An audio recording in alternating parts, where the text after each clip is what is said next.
ولكن كاحتمال، الاحتمال الأقرب والأقوى هو ليلة 23.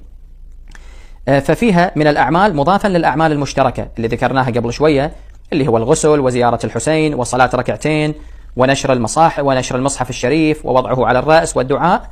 مضافا إلى ذلك ليلة 23 يستحب للإنسان أن يقرأ سورة حاميم الدخان، سورة الدخان مستحب، وكذلك قراءة سورتي العنكبوت والروم، سورتي العنكبوت والروم. في الرواية عن الصادق عليه السلام: من قرأ هاتين السورتين في هذه الليلة كان من أهل الجنة، كان من أهل الجنة.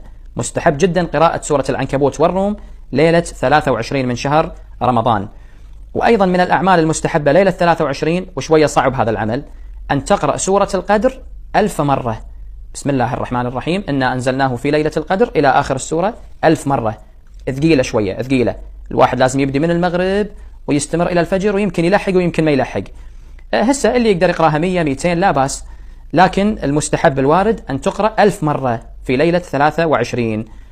من مستحبات ليلة 23 أيضا تكرار هذا الدعاء: اللهم كن لوليك الحجة ابن الحسن صلواتك عليه وعلى آبائه، إلى آخر الدعاء، اللي أعتقد الجميع حافظ هذا الدعاء. تكرر قدر الإمكان ليلة 23، دعاء مختص بالإمام صاحب الزمان عجل الله فرجه الشريف.